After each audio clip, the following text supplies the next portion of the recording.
বন্ধুরা সবাই কেমন আছো? আশা করছি সবাই খুব ভালো আছো আর আমিও ভালো আছি। আমার আরেকটি নতুন ব্লগে তোমাদের সকলকে স্বাগত জানাই। এখন বাজে বিকেল 4টের মতন আর আজকে ব্লগটা আমি এখন থেকে শুরু করছি। আশা করছি আজকে ব্লগটা তোমাদের কিছুটা হলেও ভালো লাগবে। তাহলে বন্ধুরা চলো আজকে ব্লগটা শুরু করা যাক। এখন বাজে বিকেল 4টের মতন। আমি বরমশাই, মেজননদা, রতনু 4 জনে মিলে রেডি হয়ে বেরিয়ে পড়েছি আমার শ্বশুরবাড়িতে গাজন দেখতে যাওয়ার জন্য। আজ হচ্ছে নীল পুজো, তার সাথে রাত গাজন। আমার শ্বশুরবাড়িতে আবার নীল পুজো রাত্রেবেলা হয়, ওর জন্য নীল পুজো আর রাত গাজন দুটোই একসাথে দেখতে পারবো। আমি আর বড়মশাই একটা বাইকে যাচ্ছিলাম আর পিছনে মেজননদা রতনু একটা বাইকে আসছিল। বেরোনোর সময় হালকা হালকা রোদ ছিল, কিন্তু এখন দেখো একটুও রোদ নেই। রোদে আবার আমার একটু চোখে সমস্যা হয়, তাই আবার সানগ্লাসটা পরে এসেছিল। তারপরে আমরা দাঁড়িয়ে পড়েছিলাম চায়ের দোকানে একটু চা খাওয়ার জন্য। এতটা রাস্তা জার্নি করে যাবে, তাই একটু চা না খেলে হয় নাকি? আমি তো চা খাই না, তবে ওরা 3 জনে মিলে চা খাবে। আর এই দোকানটা নাকি মোষের দুধ দিয়ে চা বানায়, খুব সুন্দর চা বানায়। তাই বরমশাই এখানে নিয়ে চলে আসলো সবাইকে চা খাওয়ানোর জন্য। দোকানের পাশে দেখো যে মাটির কাপগুলোতে করে চা দেওয়া হয়, সেই চায়ের কাপগুলো এক জায়গায় ফেলেছিল, সেইগুলো দেখো একদম উঁচু হয়ে গেছে। এটা নাকি আরো উঁচু ছিল, কদিন আগে এখান থেকে পরিষ্কার করা হয়েছে। পরে ওরা 3 জনে মিলে চা নিয়ে চলে আসলো আর চা খেতে খেতে আমাকে বলছে যে তুমিও একটু খাও। আমি বললাম যে না, আমি খানিকক্ষণ আগে ভাত খেয়ে এসেছি, এখন চা খাবো না। পরে হলে দেখা যেত, সন্ধ্যের দিকে তাও একটু খেতাম, কিন্তু এখন তো সবে মাত্র ভাত খেয়ে এসেছি, তাই বললাম যে খাবো না। আর পিছনে দেখতে পাচ্ছ দোকানটায় এখন তো সবে বিকাল, এখনই দেখো কত ভিড়। সন্ধ্যের সময় তাহলে বুঝতেই পারছো যে কত ভিড় হবে। কেমন হয়েছে? চা খেয়ে আবার 4 জনে মিলে বেরিয়ে পড়েছি। আর এখন আমরা যে রাস্তাটা দিয়ে যাচ্ছি, রাস্তার 2 সাইডে দেখো ধান গাছ লাগানো আছে। আর ধান গাছ লাগানো আছে বলে এখান থেকে এত সুন্দর ঠান্ডা হাওয়া দিচ্ছে, বেশ ভালোই লাগছিল। তাই বর্মশাইকে বলছিলাম যে গোটা রাস্তাটা যদি এরকম ধান গাছ লাগানো থাকতো তাহলে বেশ ভালোই লাগতো, এরকম ঠান্ডায় ঠান্ডায় চলে যেতাম। রাস্তায় যেতে যেতে হঠাৎ করে বর্মশাই দাঁড়িয়ে পড়লো। আমি ভাবলাম যে কি হলো, হঠাৎ করে দাঁড়িয়ে পড়লো কেন? এদিকে কথা বলছিল, বুঝতে পারছিলাম না যে কার সাথে কথা বলছিল। দিয়ে আমাকে বললো যে তাড়াতাড়ি নামো। দিয়ে আমি কোনো রকমের তাড়াতাড়ি নেমেছি। তারপর দেখলাম এরকম ফোনিং দেওয়ার জন্য দাঁড়িয়ে পড়েছে, মানে খবর পাঠানো ছিল, সেই খবরের ফোনিং নেওয়ার জন্য ফোন করেছে এই সময়। তাই দেখো বর্মশাই রাস্তার মাঝে দাঁড়িয়ে পড়েছে, আর আমাদের দেখে আবার রতন আর মেজননদা দাঁড়িয়ে পড়েছে। ফোনিং দিয়ে তারপর আবার বেরিয়ে পড়েছিলাম। আর এইখানটায় দেখো রাস্তার 2 সাইডে কত ইটভাটাগুলো থেকে আবার ধোয়া উঠছিল। তারপর বর্মশাই বললো যে ইটভাটাগুলোকে কেমন লাগছে জানো? আমি বললাম যে কেমন? বলছে সিগারেটের মতন লাগছে, মনে হচ্ছে সিগারেটের মুখে আগুন দেওয়া হয়েছে। এদিকে সূর্য মামারও ডুবার সময় হয়ে গেছে, তাই দেখো সূর্য মামাকে কত সুন্দর লাগছে। তারপরে আমরা চলে এসেছিলাম পেট্রোল পাম্পে বাইকে তেল ভরার জন্য। তারপর আমরা চলে এসেছিলাম মিষ্টির দোকানে। এখান থেকে মিষ্টি নেবো, তার সাথে বাচ্চাগুলোর জন্য খাবার নেবো। বিষ্ণুপুর থেকে নেবো ভেবেছিলাম, কিন্তু বিষ্ণুপুরে একটা দোকানও খোলা নেই। গাজন উপলক্ষে আজ আর কাল 2 দিনই বিষ্ণুপুরের সমস্ত দোকান খোলা থাকবে। আর এদিকে মামা শ্বশুরের ছেলেটা এখানেই কাজ করে, তাই আসার সময় ওকেও ডেকে নিয়েছি। ও চলে এসেছে, দিয়ে ওকে বললাম যে একটু মিষ্টি খাও। ও বললো যে না, আমার সুগার হয়েছে তাই মিষ্টি খাবো না। আর এই দোকানটার সামনে দেখতে পাচ্ছ কত ভিড় হয়েছে। দোকানে যে মিষ্টিগুলো ছিল প্রায় দেখছি শেষ হয়ে গেছে, বেশি মিষ্টি কিন্তু নেই। মিষ্টি নিয়ে তারপর আমরা আবার বেরিয়ে পড়েছিলাম। আর এখন প্রায় শ্বশুরবাড়ির কাছাকাছি চলে এসেছি। আর এখন দেখো প্রায় সন্ধে হয়েই এসেছে, আর আধ ঘন্টা পর কিন্তু পুরো সন্ধে হয়ে যাবে। আমরা চলে এসেছি শ্বশুরবাড়ির একদম কাছে। আর যে মাঠটাতে নীল পুজো হবে সেই মাঠটায় দেখো লাইট দিয়েছে, তার সাথে হচ্ছে একটা ছোট্ট করে প্যান্ডেলও করেছে। এখন তো মাঠে সেরকম লোকজন নেই, তবে একটু পরে এই মাঠটা একদম পুরো ভর্তি হয়ে যাবে। পড়লাম শ্বশুরবাড়িতে এসে কাউকেই দেখতে পাচ্ছিলাম না। তারপর আবার বর্মশা বাইকে হর্ন দিতে, তারপর দেখলাম বাচ্চা দুটো ঘর থেকে বেরিয়ে আসলো। ওরা দুজনে আবার ঘরে বসে টিভি দেখছিল, আর যেই হর্ন দিতে তাড়াতাড়ি ছুটে বেরিয়ে এসেছে। বাজে রাত 8টা। ড্রেস চেঞ্জ করে শাড়ি পরে চলে এসেছি নীল পুজো দেখার জন্য। আর মাঠে দেখতে পাচ্ছ এখন থেকে কত লোকজন চলে এসেছে, একটু পরে আরো লোকজন আসবে। এখানে দেখো হর পার্বতীর পুজো করা হচ্ছিল। ঠাকুরটা দেখতে পাচ্ছ কত সুন্দরভাবে তৈরি করা হয়েছে, একদিকে শিব ঠাকুর আর একদিকে পার্বতী। কত সুন্দর লাগছে দেখ। পাশে যে বড় বড় ত্রিশূলগুলো দেখতে পাচ্ছ, আর তার পাশে যে বড় বড় রামদাওগুলো পড়ে রয়েছে, একটু পরেই কিন্তু এগুলো নিয়ে সন্ন্যাসীরা নাচবে, তার সাথে মানুষের মাথা নিয়েও নাচবে। সেটা দেখতে হলে ধৈর্য ধরে কিন্তু পুরো ভিডিওটা দেখতে হবে। নীল পুজো হয়ে যেতে আমি মেজোজার বড় বছরের ছেলে 3 জন মিলে চলে এসেছিলাম ফুচকা খাওয়ার জন্য। ফুচকা খেয়ে দিদির এত পরিমাণে ঝাল লেগেছিল যে চোখ দিয়ে জল বেরিয়ে গিয়েছিল। আর যে ফুচকাগুলো দেখতে পাচ্ছ এগুলো কিন্তু নিরামিষ ফুচকা।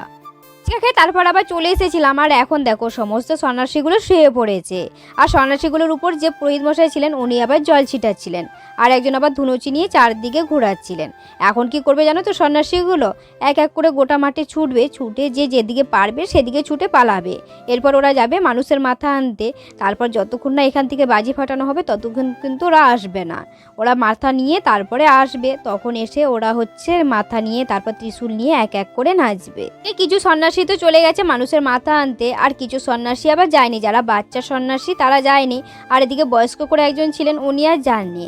তাই দেখো উনি আবার কালী ঠাকুরের একটা মুখোশ পরে, কাঁধে একটা ব্যাগ নিয়ে আর একটা লাঠি নিয়ে সবার সামনে সামনে মজা করছিল আর বাচ্চাগুলোকে ভয় দেখাচ্ছিল। এদিকে তো বড় ভাসুরের ছেলেটা পাশে বসেছিল, ও যখনই দেখেছে যে ওরকমভাবে আসছে ও সঙ্গে সঙ্গে দাঁড়িয়ে পড়েছে ভয়ের জন্য। আর এত সুন্দর সেজেছে, প্রথমে তো আমিও ভাবছিলাম যে এটা কে, পুরো কালী ঠাকুরের মতনই মুখটা লাগছে, প্রথমে বুঝতেই পারছিলাম না যে কে সেজেছে এটা। তারপরে ভাবলাম যে ওই যে বয়স্ক করে একটা কাকু ছিল, উনি হচ্ছে এরকমভাবে সেজেছে।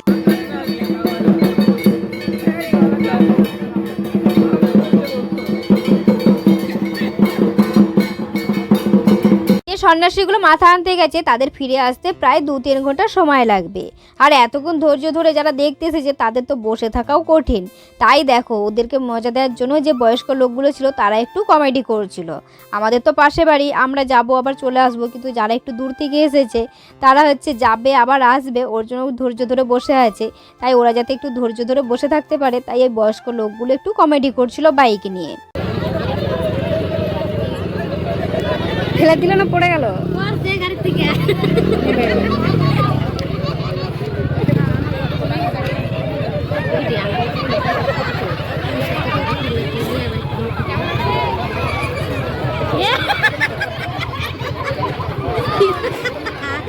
কি গাড়িতে হচ্ছে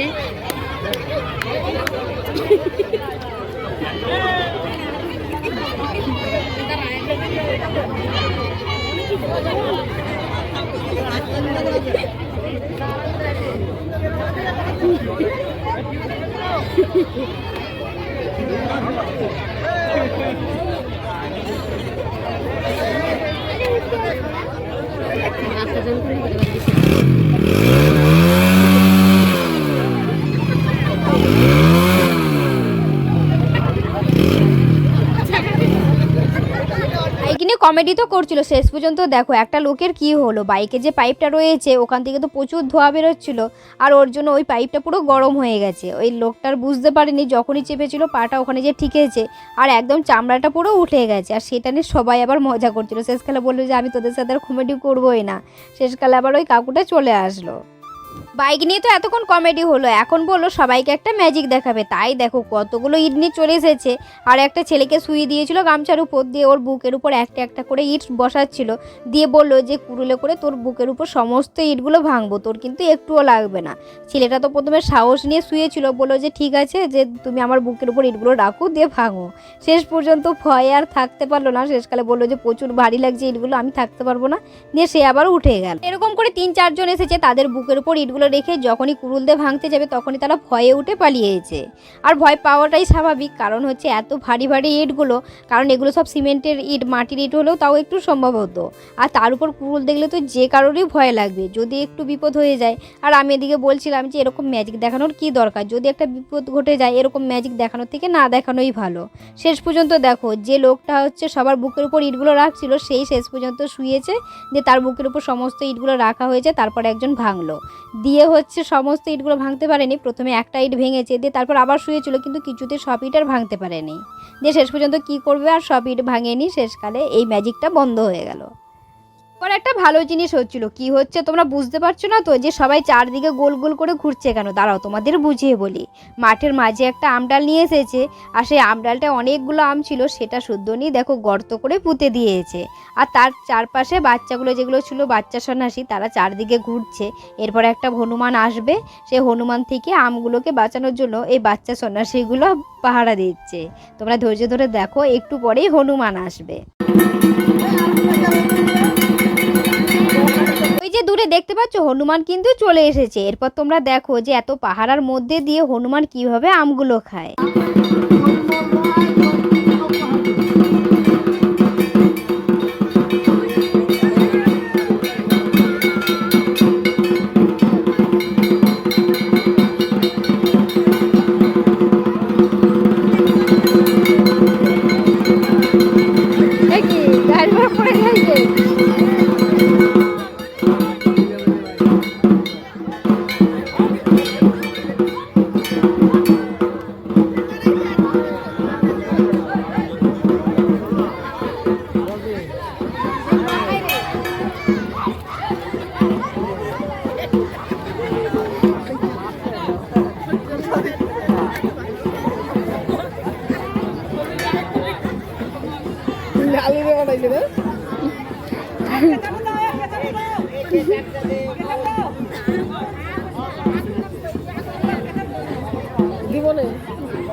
ভালো করে তাহলে পাহারা দে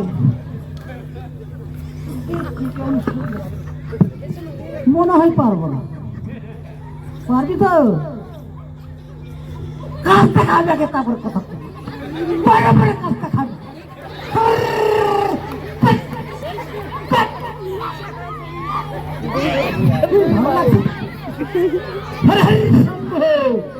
ধরি দাও ধরি পালো ভাই দেবের গান মহৎ পম পম পম পালে পম হাই হাই সুন্দর খেলা আয়ালি হাই পার দেখে একেবারে শ্বাস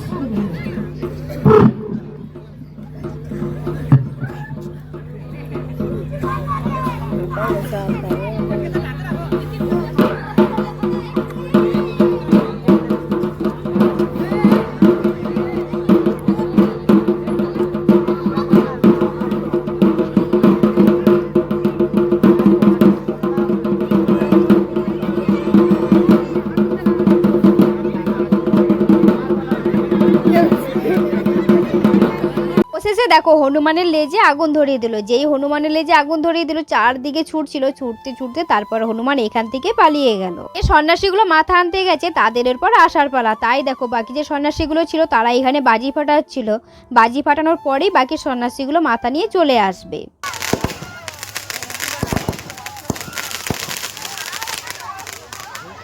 এই যে দেখো সন্ন্যাসীগুলো চলে এসেছে। সবার প্রথমে ধুনুচি নিয়ে সন্ন্যাসীগুলো নাচছিল, আর আসার সময় কিন্তু স্নান করে তারপরে এসেছে, তাই ওদের গাগুলো দেখো একদম পুরো ভিজে।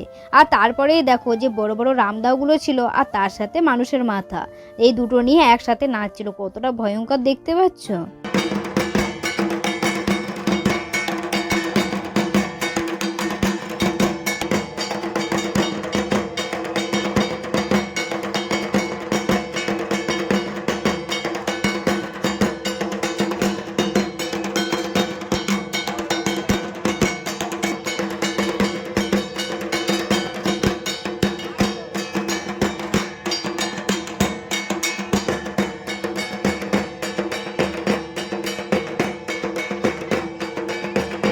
সন্ন্যাসীগুলো নাচছিল তারা কিন্তু অনেকক্ষণ ধরে নাচছিল। আমার কাছে তো পুরো ভিডিওটা নেই, কারণ হচ্ছে আমি তখন ফেসবুক লাইভ করছিলাম। তোমরা যদি পুরো ভিডিওটা দেখতে চাও তাহলে যারা ফেসবুক থেকে দেখছো তারা তো ফেসবুকে দেখতেই পাবে, আর যারা ইউটিউব থেকে দেখছো তাদের আমি ডেসক্রিপশনে লিঙ্ক দিয়ে দেবো, সেখান থেকে দেখে নেবে। তো বন্ধুরা যারা মাথা নিয়ে নাচছে তাদের আবার ধরে কেউ না থামালে যতক্ষণ ঢাক বাজবে ততক্ষণ নেচেই যাবে। তাই দেখো ওদেরকে ধরে ধরে তারপর থামানো হচ্ছে। সন্ন্যাসীরা তো ঢাকের তালে তালে নাচছে, আর যারা ঢাক বাজাচ্ছে তাদের একটু দেখে নাও। কত ছোট ছোট বাচ্চা দেখো ঢাক বাজাচ্ছে, কত সুন্দর ঢাক বাজাচ্ছে, কিন্তু এরা কিন্তু গ্রামেরই বাচ্চা।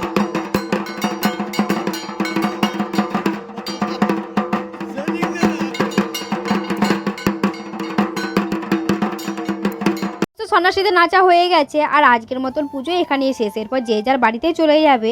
আর এরপর সন্ন্যাসীরা কি করবে জানো তো, শ্মশানে যেয়ে ওরা আবার পুজো করবে, আর তার সাথে যে চ্যাং মাছ হয় সেগুলো বলি দেবে। দিকে উঠে চলে এসেছিলাম মানুষের মাথাগুলো দেখার জন্য, আর এখানে দেখো 7টা মানুষের মাথা রয়েছে আর একটা হনুমানের মাথা রয়েছে। কতটা ভয়ঙ্কর দেখতে পাচ্ছ, দেখলে গা শিউরে উঠছিল। তাহলে বন্ধুরা চলো আজকে ব্লগটা এখানেই শেষ করছি। আজকে ব্লগটা কেমন লাগলো অবশ্যই কমেন্ট করে জানাবে, ভালো লাগলে একটা লাইক শেয়ার করে দেবে। দেখা হচ্ছে খুবই শীঘ্র পরবর্তী ব্লগে। ততক্ষণ তোমরা সবাই ভালো থাকবে, সুস্থ থাকবে। আজকের মতন টাটা সবাইকে।